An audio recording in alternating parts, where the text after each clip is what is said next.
It's the Weather Blender blog, and the snow is here. It is the 30th of January. You always catch me doing that. It's because I'm looking at the little calendar right there. I can never remember what day it is. I know it's not Groundhog Day yet. Anyhow, Spencer Atkins here, hanging out. Alex is here. Jared's here. Ryan Shaw's on the road somewhere on his way here. The road's not exactly great this morning. The snow has already begun. Several inches. Southeast Kentucky, some places reporting 6 inches plus. This was a photo taken in Charleston by our buddy Tom Williams, who's one of our Facebook friends. Don't forget, you can just look for Storm Tracker 13 and just join on in there on our page, and you can put your photos up there throughout the day. Tom, we appreciate that. Look at the road. It's not a lot of snow, 2 inches, maybe 3, but it's packed down. I can tell you, driving in, so a lot of pickup trucks doing the fishtail thing. Got to be careful out there. Travel's really not going to be all that encouraged today until this snow kind of winds down. Very cold, lots of little numbers here early in the morning. If you have your coffee cup, it may be hard to see. Lots of temperatures down around 18 degrees. Wind still kind of out of the northeast, wrapping into that low pressure center down to the south of us. So we still have a very cold source of air as we look at that 7 a.m. map. Don't you like my nice handwriting up there? Isn't that great? Love Microsoft Paint. All right, well, we watched the big picture here, and look at the snow. It's moved a little farther north than the original forecast, and that does happen sometimes with these systems from the south.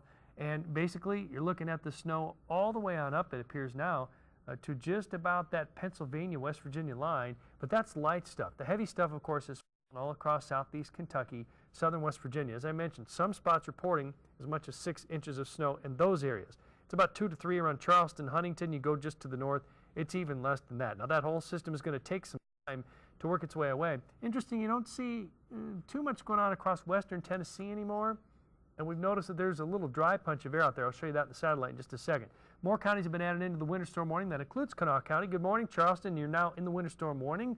Also Wayne County. You see Lincoln County's in there, as well as Lawrence County, Kentucky. So those are new additions. And then the purple counties, the winter weather advisory, those have been bumped up to the north too. So places like Ripley and Kenna and Ravenswood have been added in, as well as Gallia County, Mason County, Lawrence County, Ohio, Scioto County, and also Calhoun and Gilmer counties, and stretching on over to Randolph County in the Elkins area. So that just means it's going to be pretty lousy driving around for a while throughout the daytime. A little red arrow showing a little dry punch of air twisting, and this is our satellite morning shot. And you can still see lots of clouds. That cloud shield extends way up to the north from this one. But that little dry wedge is very interesting to me. We'll see if that may expand. If it does, that would help cut the rate of snow a little quicker. So we've adjusted our map. We've moved the totals north a little bit, 1 to 2 inches. Easily now seen around Mason County on up through just about Parkersburg, Athens, and then it steps up to a little band of 3 to 5. Huntington kind of runs diagonal up into southern Calhoun County, 6 to 8 around Charleston, sliding back into Lawrence County, Kentucky, west, and then we have 8 to 12 around Beckley and 10 to 14 around Bluefield.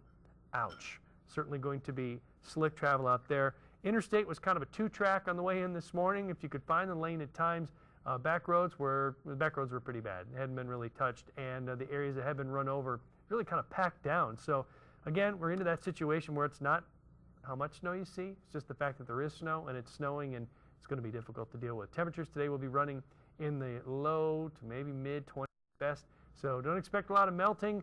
Just going to be one of these things where we have to wait it out. It'll be several more hours. We do expect that the snow will turn much lighter as we move into the late afternoon hours and then taper off overnight, and a sunny day for Sunday. So that's it, and send us your photos. Definitely post them up on our Facebook page, or you can email them to weather@wowktv.com or weather@wvnstv.com. Have a good one. See you a little bit later on.